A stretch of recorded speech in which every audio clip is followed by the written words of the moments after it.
So good afternoon, everyone, and thank you for making time to join us today. I'm Lorna Clark, and Mary Ely and I are delighted to be with you for this workshop on stepping up to the leadership journey on International Women's Day. Along with our two colleagues, Vic and Nick, we have the great pleasure of being coaches in residence with the Women in Innovation programme and have worked with some remarkable women at various stages of their leadership journey, doing amazing work whilst also navigating all the challenges that the pandemic has brought.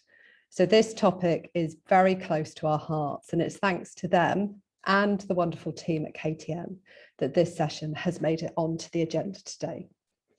By way of my background, I'm an accredited leadership coach and facilitator, and I often work with people who are navigating the joys and challenges of a new role. And I guess my interest in leadership began about 15 years ago as I was transitioning into a director role at Deloitte. And despite feeling that I didn't fit the typical leader mold, I led the business unit I was responsible for through a period of significant growth and change, including the eventual spin out into a joint venture. So today, I'm going to be exploring with you what leadership really is and what are the qualities that make a great leader. Over to you, Mary. So hi everyone, my name is Mary Ely and I'll be exploring what teams need from their leaders to be at their best.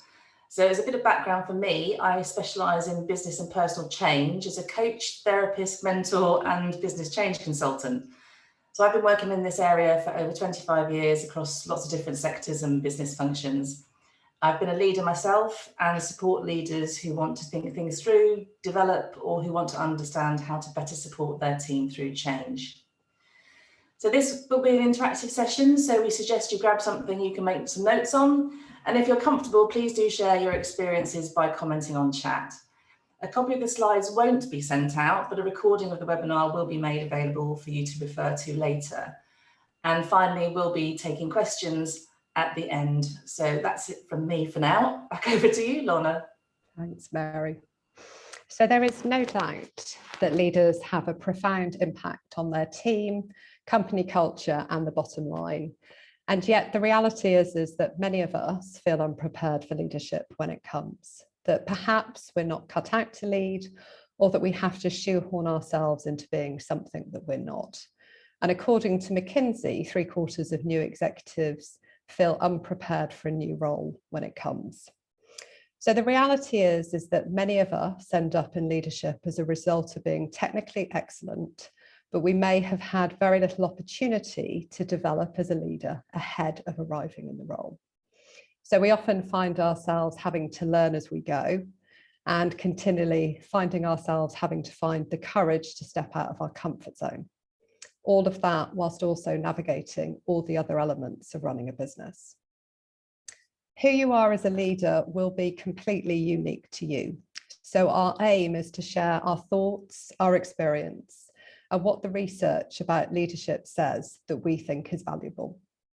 This session is not a blueprint of what to do, but is there to be interpreted and adapted to what suits you and your situation.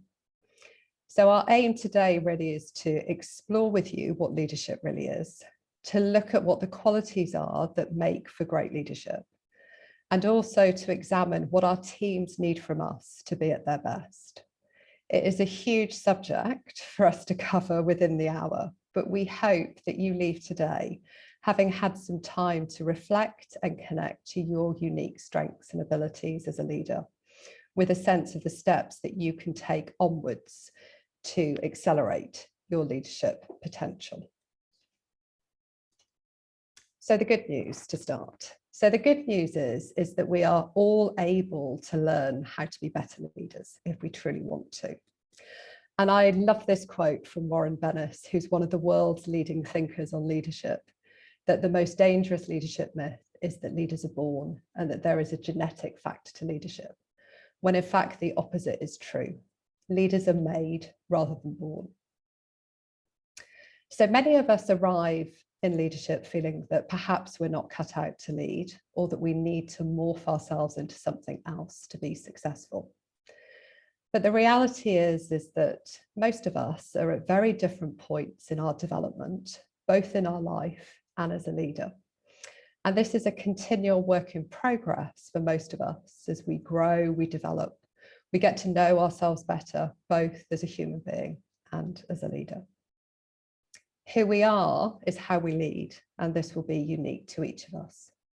But we can accelerate our development by getting to know ourselves really well, deepening our levels of self-awareness, understanding our strengths and our values and playing to those more, having a commitment and a curiosity to uncover our blind spots and explore our areas for development, being aware of how we change under pressure, and knowing what we need to be the best version of ourselves. The more we are able to develop this awareness, the more we are able to show up more and more authentically as ourselves. Over time and with experience, we're able to grow into more of who we really are, as opposed to who we perhaps think we should be. So, a question for you. You already have a huge wealth of experience that has brought you to this point. And I wonder, what are the strengths, skills, and talents that you bring to how you lead? And if you're willing to, we would absolutely love it if you would share these with us on chat so we can celebrate them on International Women's Day.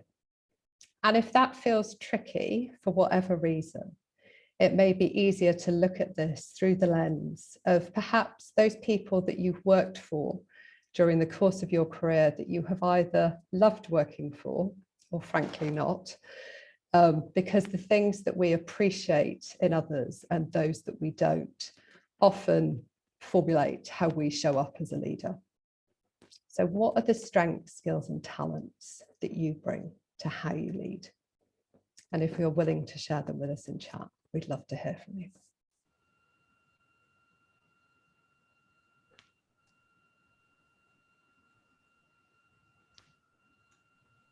Oh, there we go. I wonder whether my chat was working there for a minute. Hooray! Good listener, building relationships, listening well. I think that's a really key one, actually, which I like to think that as women we're all very good at. So, yeah, optimism and empathy. Nice. Any more? What are your strengths, Lorna, as a leader? Oh, put me on the spot. I think a deep care about other people and my team. And also, I think I'm quite strategic, so I'm able to stay connected to that bigger picture of where we're going and what everyone's role is within that. Excellent. I think I'd be on empathy and relationship skills, I think, if it was me. So we also have recognizing individual strengths, which is a really, really great thing. And looking at a situation from the other person's shoes. Yes, absolutely. Very good. And inclusion through everything I do. Some really good stuff coming through there. So much of which we will touch on as we go on. So thank you. Thank you, everybody, for sharing. So something that may be helpful to explore more after this session is what opportunities are there to harness your strengths more within your role, because there is a host of research that shows when we play to our strengths more, so those things that we are innately good at, that we enjoy and that energize us, that we are more resilient, we perform better, we have greater confidence, we've got a greater level of engagement in terms of what we're doing through our work. And those definitely are all things that I would have loved to have had more within leadership. So what opportunities may there be for you going forward to capitalize on your strengths more? So let's move on and have a look at what exactly leadership is, because we may hold many preconceptions about what leadership is, given what we see in the media, our own experience within the world of work, and maybe what we even learned about leadership as we grew up. And the definitions of leadership aren't really helped by academics who can't agree on a single definition, which perhaps is not surprising given that it continues to evolve as the world of work has. But I really like Robert Hogan's definition here, And I think it's by far the best because it focuses the mind on what our job is as a leader. At its heart, leadership is about creating and maintaining a high-performing team, getting a group of people to work together towards a common purpose and to do that efficiently. And that high-performing piece is about creating the right conditions in which people can flourish and be at their best, and so be able to deliver on what the organisation is there to do. All of that whilst recognising that how we lead will directly impact the motivation, engagement and well-being of our team, which in turn impacts results and bottom line. So building on that, I wanted to share with you what the research says about the qualities of good and great leadership. Because whilst there are no universal traits that will ensure good leadership across a variety of contexts, because we have to be able to adapt to the context and the person that we're dealing with, most research agrees that the competencies that exemplary leaders share are as follows. So they have an ability to create a sense of mission or vision. So they have a real clarity on why the business exists and where they want to get to. And they understand that the team need to be brought into this and understand how they contribute to making that a reality. They're able to engage and motivate others. So they understand that it's critical to be able to inspire other people to be able to do a good job. So they really take the time to get to know the people who works for them and what inspires them and motivates them, recognizing that that is likely to be different for each person. They give people autonomy and they prioritize helping them to reach their potential. They build adaptive and agile social structures. So they recognize that change, constant change is a given, and they're able to quickly adapt to the context they're in and who they're working with. So how they lead in a crisis will be very different to a business as usual scenario, and how they interact with Suresh may be very different to how they interact with Sarah. They're able to generate trust and sustain trust as well. And this really underpins their ability to be able to create and maintain a high-performing team. So they recognize that trust is the glue that holds the team together. They also focus on developing other leaders. So they recognize that they can't do everything themselves, and they have a responsibility for developing their team and lifting them up to places that they never thought that they could reach. And then they're able to get results. After all, that's what the business is here to do. And they know how important it is that the team is able to see progress against the bigger picture, so that they know that their work matters, is valuable, and is having an impact. So I wonder, from that list, what are you already doing well? And what could do with some attention? And again, if you're willing to share that with Mary and I in chat, we'd love to hear your thoughts around that.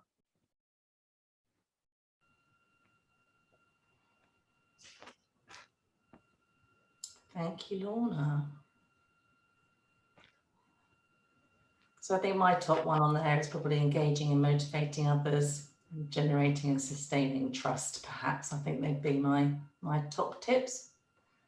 What about everybody else? How about you, Lorna? I think probably create a sense of mission and vision and develop other leaders. Very good. Yeah. So we have definitely got a vote in for developing agility. Right. Which is great. Who else recognises one of those 6 as a specific for them? Lovely. Engaging and motivating, which I think is absolutely crucial. Having spent years in business change, engaging stakeholders in your workforce is probably the most crucial thing to actually get successful business change. So yeah, doing well. A sense of vision, mission is popping up. Maybe with maybe needing a bit more attention on developing leaders. So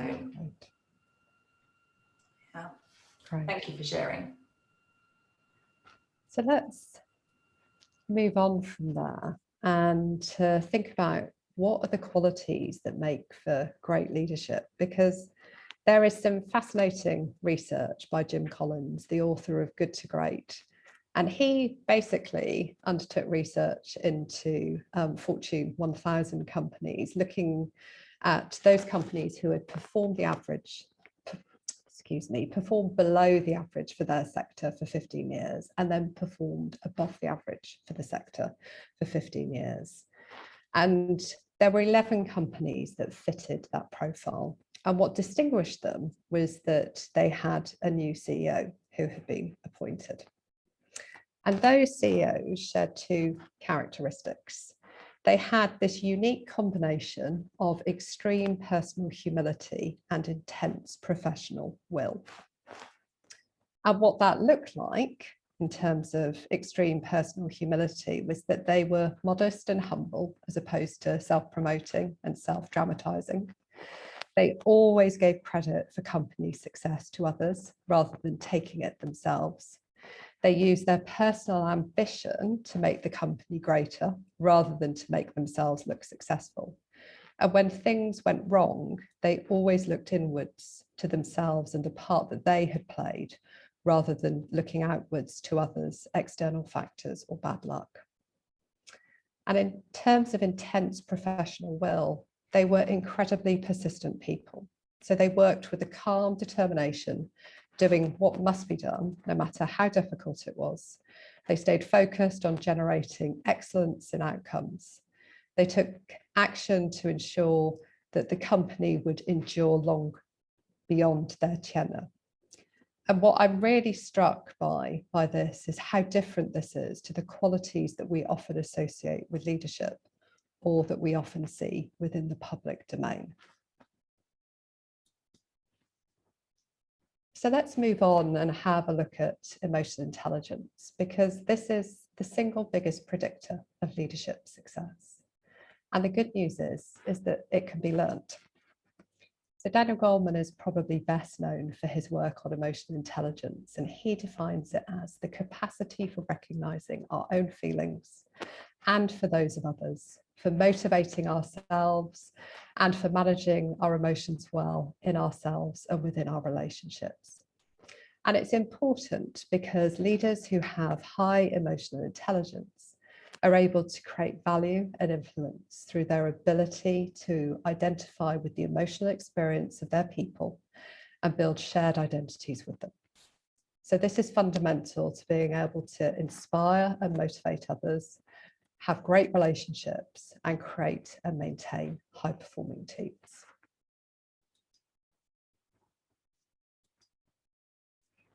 So there are 10 dynamic emotions within emotional intelligence that drive leadership success, and great leaders follow the regular practice of all 10. So I'm going to talk through each one of the 10 in turn, and as we go through, I would encourage you to rate yourself out of 10 for each. So 1 being that this is something that you feel is an area that you're low in, 10 feeling like you've absolutely got it nailed, and obviously anywhere in between. So let's kick off with self-awareness. So self-awareness really is the foundation for all other 9 components. And emotionally intelligent leaders are highly aware of their emotional experience, and they know what they're feeling most of the time. They're able to recognize how their feelings and emotions affect their opinions, their attitudes and their judgments, and also how this is impacting their behavior. So what they're communicating at a non-verbal level. When it is low, they might not be good at recognizing their own feelings.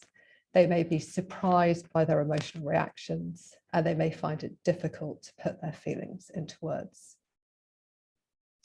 So moving on to self-reliance, when this is high, the person is able to be self-reliant in developing ideas and making significant decisions. They recognize that they're a complete and self-directed person who has the power and responsibility to be able to choose between options and make decisions. When it's low, you may see someone who relies on others to take control, or who may have difficulty making decisions by themselves. So let's look at empathy. Emotionally intelligent leaders have the capacity to be aware of, understand, and appreciate the thoughts and feelings of others. They're curious, they listen well, and they take into account other people's feelings and circumstances. When it's low, they may have difficulty understanding others' feelings, and they may have difficulty connecting at a personal level. Within relationship skills, where it's high, an individual has the ability to establish collaborative and mutually rewarding relationships.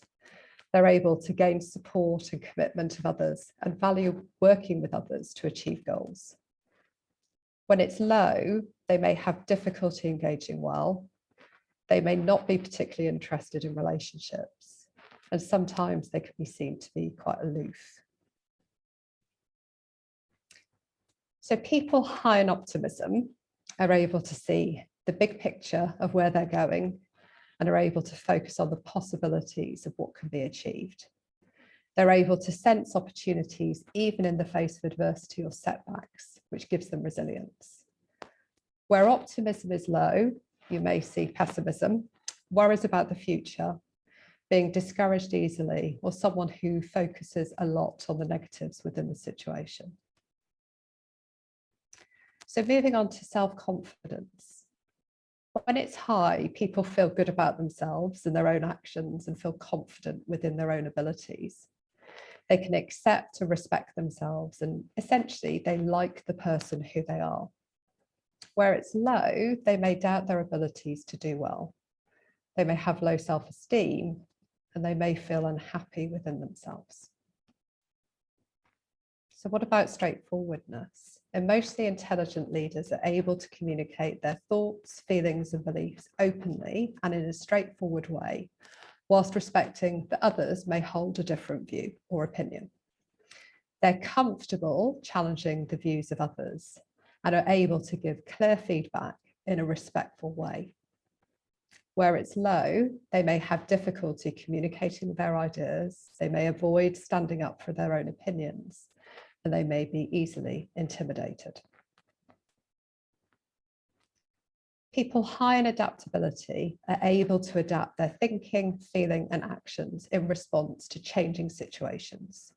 They're open-minded and receptive to new ideas and different points of view. When this is low, you may see someone who likes to stick with the tried and tested and may find it very difficult to change their opinion. So self-control. Emotionally intelligent leaders are able to stay calm in stressful situations and maintain productivity without losing control. They manage their emotions well and restrain their actions until they've had time to think about them rationally.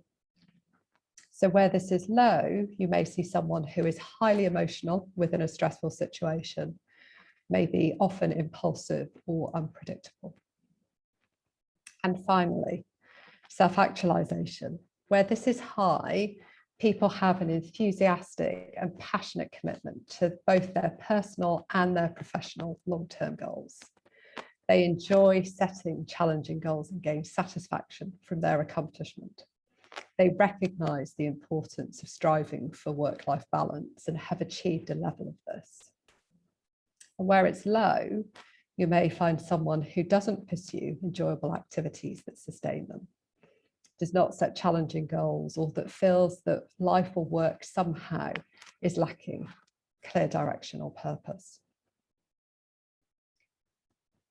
So I wonder, from how you've rated yourself, just take a moment to look at where your ratings are currently stacking up. What do you notice? What areas are you already doing well in? And what could do with some focus? And I'm really curious from that very high level exercise, what insights you may have gained through that. And again, if you would like to, please do share your thoughts with Mary and I within chat.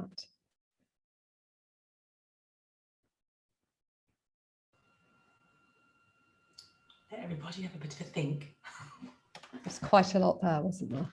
Yes, absolutely.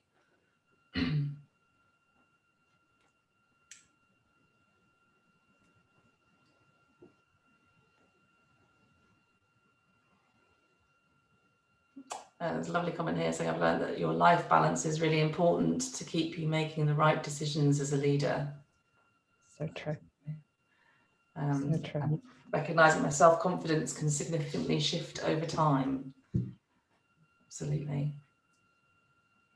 I think that all of these things are more difficult when we're feeling sort of depleted.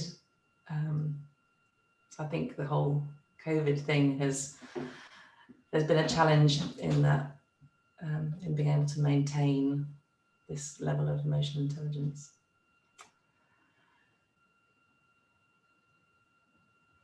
So, any other insights?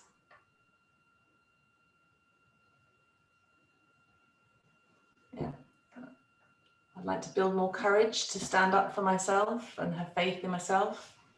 Just scoring low on self-reliance and straightforwardness. It's funny how they shift over time, I think, some of these things as well. But the importance of attending to my own well-being to be able to access these qualities well, absolutely. And I think that the team you're surrounded by has a huge impact on self-confidence. Good leaders help us to thrive. Bad leaders bring out the worst in people. Absolutely. Isn't that the case? Isn't that the case? Some lovely thoughts and reflections there. Thank you. Right. So as I said, great leadership really follows the regular practice of all 10 components. And there are many ways that we can all further develop our emotional intelligence. You could spend some further time taking a deeper dive into how you can build on what you're already doing well and what you could do more of to bring up the areas that maybe have a lower rating. To focus on those qualities that you want to develop, you could create a to-be list rather than a to-do list. So the qualities you want to focus on each day stay top of mind. You can ask your team for specific feedback on areas that you want to develop. So if you're looking to improve your relationship skills, you could simply say, I'm looking to improve my relationship skills. What do you need more of from me? And what do you need less of from me? You could also work with somebody who's qualified in an emotional intelligence psychometric tool, which looks at in detail as to how you see yourself, and through anonymous 360 feedback, how other people see you. And that can provide really rich information to help you to continue to build your emotional intelligence. So I'm going to hand over to Mary now to look at teams. Thank you, Lorna. So having explored what leadership is and the qualities that make a great leader, I'm going to cover things from the team's perspective. So what does the team need? And given the definition of leadership we shared at the beginning, you'll notice there's some overlap between what Lorna's been talking about and what I'll be saying. And I'm going to start by reconsidering this question slightly. So having worked in business change for many years, I've noticed just how easy it seems to be to forget that when we talk about businesses, organizations, or teams, we're actually talking about groups of unique individuals with unique perspectives, strengths, limitations, communication, and behavior preferences, and so on. So we need to think about what the unique individuals in our team need and what they collectively need as a team. So based on research and reflection on my own experience, I've come up with 5 essential ingredients that are needed for high-performing teams that feel great to work in, but that also reflect what we need as individuals. And we'll go through them in a moment. Also, when looking at this question, it's worth remembering that as well as being a leader, you may be part of a leadership team, and the 5 ingredients will apply. So you might want to expand the question to consider what you could do to help that team and those team members to be at their best. So before getting into the details of the 5 ingredients, the shortish answer to this question is your team members need you to do 2 things. First, remember that they're unique and to treat them as such. Accept they're human, in other words, imperfect and prone to error. Take the time to understand them individually, what each one needs from you and how you need to flex what you do to help them be at their best. And respect the qualities they bring and show your appreciation for the effort they make. And the second thing is to help them establish and maintain the 5 essential team ingredients through role modeling desired behaviours and supporting them in a way that's right for them, individually and as a team. So these are my 5 essential ingredients for high-performing teams that also feel great to work in, as let's face it, success isn't always just about doing a good job. So number 1 is good team relationships and a psychologically safe environment. 2 is common team purpose. 3, clear roles and responsibilities. 4, agreed ways of working. And 5, clear inter-team dependencies. And the single most important ingredient is the first, and answers the question, what's it like to work in this team? The rest create clarity for the team, answering the questions why, what, who, how, when, and what if. Without these, there's room for misunderstanding, misalignment, wasted time, wasted effort, and frustration. So making sure these ingredients are in place frees up time and mental energy for each team member to focus on the real value they bring to the team. So as we go through each, I'd like you to ask yourself if the ingredient is established, and if not, is there something you might usefully focus on in that area? And we'll pause briefly in between each for you to jot down your thoughts, and then we'll invite you at the end to share what you've discovered.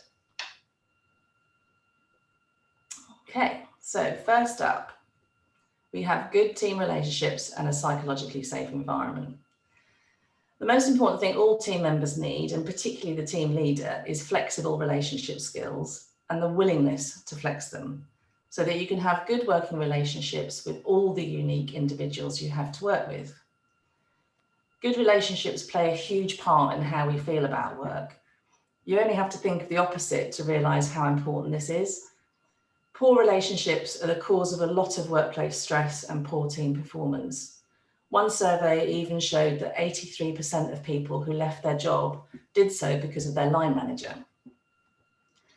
The need for good team relationships is the main reason why emotional intelligence is such a key indicator of leadership potential. The relationships that exist between team members and the attitudes each person brings to the team sets the team environment. And in order to do our best thinking and our best work, we need an environment of trust where we can feel psychologically safe. So for me, a psychologically safe environment is one where these conditions exist. One where you can know you can be accepted for who you are, with all the qualities and limitations you bring. And it's useful to openly share and discuss these as a team so you can figure out how to work with and make the most of your differences. It's an environment where you can have your say, be heard and understood, and know your teammates will really listen and take the time to understand you and your view on things. Where you can experiment, have a go, make mistakes and learn from them. Feedback's a gift. It's an environment where you can ask stupid questions more than once, not always know the answer, experience emotion, think and work in a way that's best for you, and safely share information and knowledge, where you know you don't have to worry about anyone stealing your ideas or taking credit for your work, where the focus is on the team's success rather than individual glory. It's an environment where you can take risks and feel truly empowered to make decisions in your area, all without fear of any personal judgments or professional damage. As a leader, you can role model the behaviours and attitudes that create this environment and help your team do the same. So what do you think? What are the relationships and team environment like in your teams? And is there something here you need to focus on? We'll just take a few seconds to think about.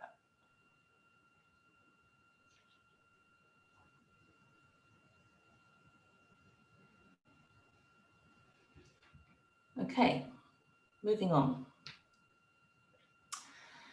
So number 2 is common team purpose. So as Lorna said earlier, creating a compelling purpose is a good quality of a leader.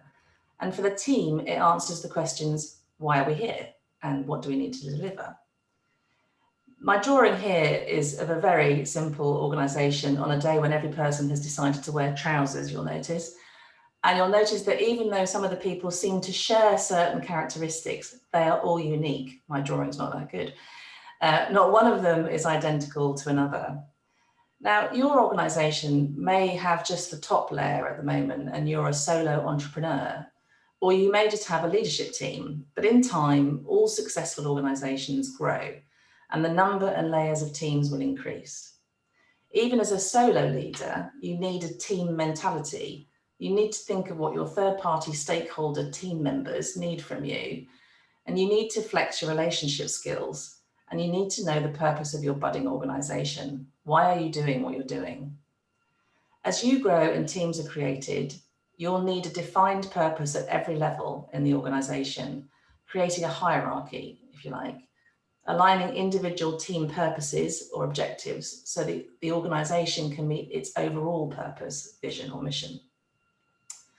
At a team level, everyone in the team needs to understand, be bought in and committed to delivering the team purpose.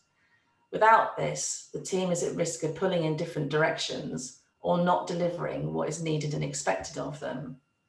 So getting buy-in and creating the individual motivation to put effort into the team goal relies on linking each person's individual goals or motivations to the team and ideally the organisational goals. So this comes up a lot in coaching sessions. People's job satisfaction often suffers if they can't see how what they do for the organisation is linked to something that matters to them. So for this one then, are individual team and organisational goals compelling, clear and aligned for your teams? Or does this one need some attention?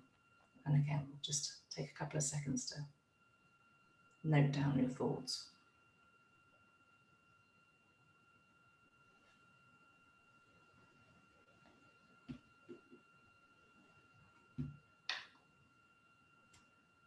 Okay, so moving on to clear roles and responsibilities. So establishing and maintaining clear roles and responsibilities avoids any duplication of work, overlap, frustration or gaps, and ensures that everyone knows what they need to do. You also need to agree the process to change them over time, which is particularly relevant for startups and organisations that are experiencing rapid growth or change. This may seem like a fairly obvious thing to establish, but it's surprising how often these aren't clear. And that can result in you feeling like someone else is trying to do what you thought was part of your job, or you can end up overworked as you try to do more than you should. So we all need to understand and maintain the boundaries of what we do as individuals and as teams. Where do I stop and you start? And what's the handover between us? So as a leader, your team needs clarity on what they're empowered to do and when you expect things to be escalated to you.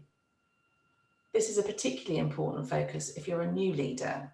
Being clear on this allows you to feel comfortable stepping out of the doing or doing everything and allowing your team to deliver that while you focus on the things that only you can do. So, quite straightforward this one, but are the roles and responsibilities between you and your team and between team members clear? And do you all stick to them? Or is this an area you need to focus on? Give a couple of seconds.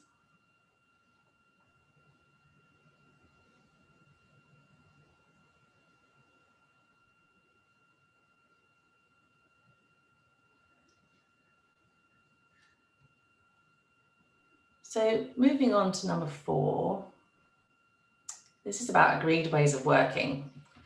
So this covers all the processes and the practical stuff that make it clear how and when things are done, how the team works together, and how performance is measured. It includes things like physical considerations. Is working at home allowed? Processes and procedures, risks, issue and opportunity management, agreed objectives and standards, performance measurement, monitoring, reporting and feedback, decision-making and approval processes, and so on. It's amazing how much time can be wasted and how much frustration it can cause if these things aren't in place and known. As a leader, you'll be setting the expectations that the team need to work to, but you also need to understand what your team members expect of you. For example, how often will you have a one-to-one with each team member? Expectations need to be clear, and you all need to be comfortable that your ways of working together will allow them to be met. So once again, as before, just take a moment to consider if the team's ways of working are agreed. Is there anything that is unclear or could do with a bit of attention?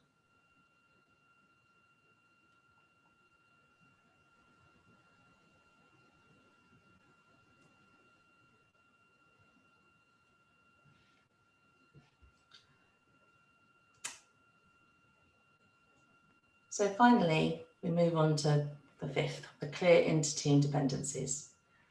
So this final ingredient recognises that as teams, we rarely work in isolation. So we need to think about how we establish the same 4 ingredients with any other stakeholders or teams that we work with across the whole system. For example, what is the scope, the responsibilities and the boundaries for the work of each team? Who in the team is responsible for specific relationships with stakeholders or other team representatives? So that's it for the last time then. Is it clear which stakeholders or teams you and your teams need to interact with? Or is there something here that you need to focus on?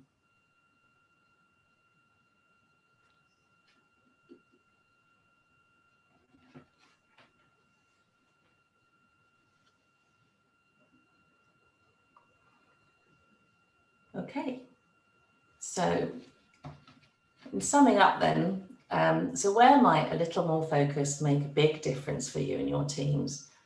So they're the 5 ingredients for high-performing teams that feel great to work in. And out of all the things that you've considered as we went through, which is the area where a little more focus could make a big difference for you and any of the teams you work in or lead? And please, if you're happy to, share your thoughts or chat on what stood out for you from looking at what the team needs.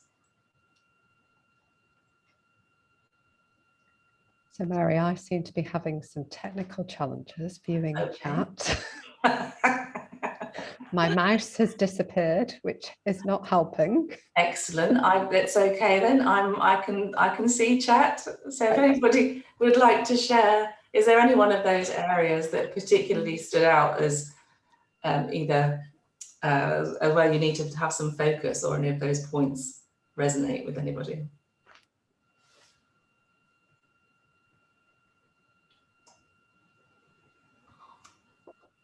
So I think there's a comment here saying, I think the most interesting challenge is figuring out the different methodologies or ways of working. Absolutely. And I think there's some shocking ones out there that are really just end up with a highly dysfunctional team. I think there's quite a lot of organisations who could really do with some different meeting etiquette, perhaps I should say. That's always quite an interesting one. Anybody? Oh, here we are. So another, I think a psychologically safe environment is so important since I've experienced some real negative traits in leaders over the years. Absolutely. I think, you know, I look down that list and I think I can actually remember all of the teams where I had that, and they really stand out. And I think it's, you know, it's really difficult to be at your best if you don't have that environment. Well, it's practically impossible. When you've got it, it feels like you're flying. So, anyone else?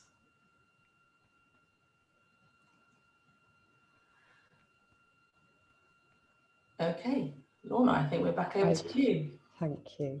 Thank you for that. So we've looked at a variety of things that you can do to support your development as a leader, your unique skills and talents and strengths, and the value of building on your strengths, the qualities that exemplary leaders share and those that great leaders exhibit, the importance of emotional intelligence and what our teams need to be at their best. But there are 3 other things that may be helpful to think about when thinking about accelerating your leadership potential. One, around how can we embrace a learning mindset if we don't already have one? The reality is that leadership is a journey and a continual work in progress, where we are regularly having to step outside our comfort zone. But we learn far more through the times that are challenging than those that are easy. So how can we embrace the discomfort as simply fertile ground for growth? And we also need to remember to focus on what is going well, rather than to focus solely on all the things that we think may need to be improved. How we see ourselves versus how other people see us can often be quite different within leadership. So regular feedback is an important part of everyone's development. So as a leader, how can you create a culture in which feedback is the norm, in which honesty and openness are absolutely encouraged, and we're grateful for the insights our colleagues give us, however difficult they may be to hear at the time? And then finally, thinking about our support network. You know, leadership can be an incredibly lonely place, but we don't have to do it all alone. And having the right support is essential. So what does your support network look like? Have you got the right people in it? People who energize you and lift you up rather than drain you? And how do you need to support yourself? What do you need to be so that you can be at your best? And how can you go gently with yourself? We don't always get it right in leadership. We all have off days, which is part of just being human. And I feel like we need to be able to offer ourselves self-compassion in abundance as a leader. So as we start to draw this session to a close, I wonder, given all that we've covered, what one thing would help you most as you continue on your leadership journey? And again, if you're willing to share those with Mary and I through chat, we'd love to hear your thoughts.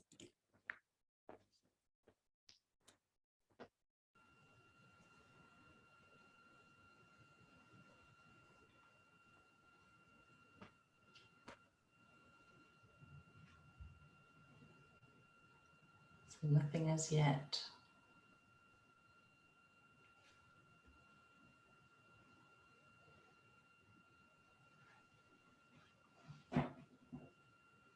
Shame you can't see chat, Lorna. It is a shame I can't see chat. Joys of tech malfunctions. So this is rather nice. Thank you very much for sharing. So me and a colleague have agreed to be feedback and safe to speak buddies. We ask each other for feedback periodically and have nice rants and chats about development along the way. Oh, and help others to get the exposure opportunity. I've personally found this very useful and found it, recommend it to others. That's a great support network you've got going there. Sounds really enriching. Yes. Having a positive impact on others and vision for my business. Excellent. Yes. Very good. Important to take into account somebody's personal emotional well-being outside of work, to touch base and see how that might affect what they can do work-wise. Absolutely. There's this whole thing about bringing your whole self to work, I think. And, I think in the coaching that we do, it invariably touches on things outside of work because it can have such a massive influence. So, understanding the whole person is a really lovely thing to do in a team.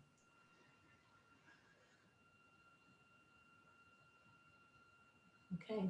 Great. Okay. Thank you for sharing, everyone. Yeah, thank you so much. So that brings us to a close, and the time has absolutely flown. So I hope the session today has provided some time to explore what leadership really is, the qualities that make for great leadership, and what your teams need from you to be at their best, and that you've had some time to reflect on your own leadership, your strengths, your capabilities, and what you could do next. I think it is really easy for us to forget the great courage and commitment it takes to lead, and the value in the uniqueness that each of us brings to the role. And I think that is really worth celebrating on International Women's Day. So thank you for being with Mary and I, and for engaging so fully throughout. It's a huge subject, and we have literally just touched the surface, but we're very happy to answer any questions now. Please put them in chat. We'll be relying on Mary to relay those. And we'll also share on chat our LinkedIn details in case we don't manage to answer all the questions now, or if you'd like to get in touch after this session. So over to you. Okay, so I've just shared our LinkedIn details on chat. In terms of sharing the slides, I think if you want to connect with either Lorna or I, or email us from the details on the slide here, then we can send them a copy over to you. So here, there's a question here, Lorna. Would you say vulnerability is a powerful leadership skill? Great question. Great question. We were talking about this the other day, weren't we? I think, yeah, I mean, Brené Brown talks so much, doesn't she, about the power of vulnerability through her work. And I always think, yeah, I think for me, what is important is being able to be our authentic self. And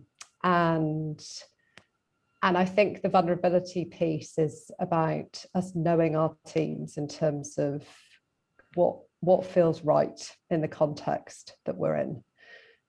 Because I think sometimes, yeah, I think sometimes it might be easy for us to be vulnerable if we have a very understanding team around us, whereas actually at other times, it simply might not be safe for us to be vulnerable. What are your thoughts, Mary? I would agree, and I think there's a, you know, I think that it's something that comes up quite a lot about being vulnerable as a leader. Almost like you need to find something that you need to be vulnerable about to be a good leader, which I think it's, you know, not really the case. But I think just being very authentic and human, I think is what I think is important. Yeah. Another question here. Do you have any tips for improving your self-belief, not confidence?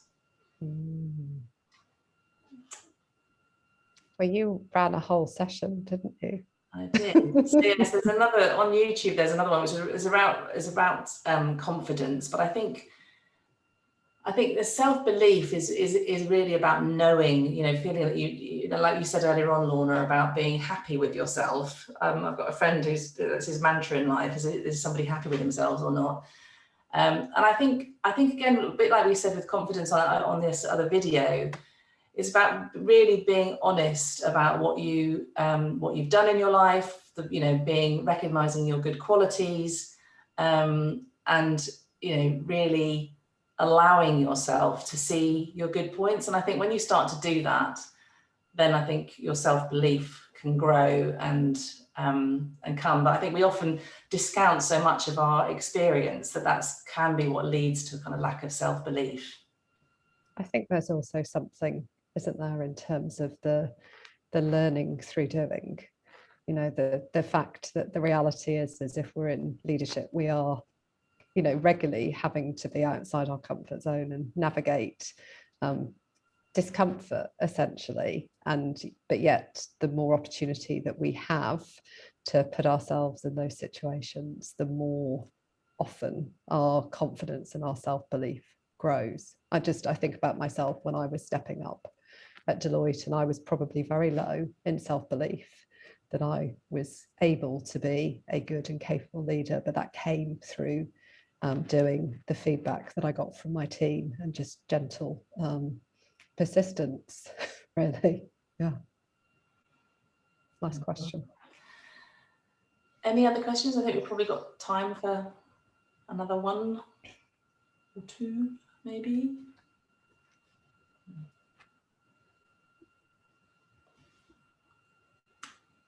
Doesn't look like we've got any more, so that's fine. Okay. Well then, let's wrap the session up for today if there's no other questions that are coming through. Thank you again, everyone, for being with us today. It's been a joy to be with you and to celebrate on International Women's Day. So thank you, and thank you for participating so fully throughout. Do stay in touch, and we look forward to seeing you hopefully on another webinar or workshop. So bye for now. Thanks, everybody.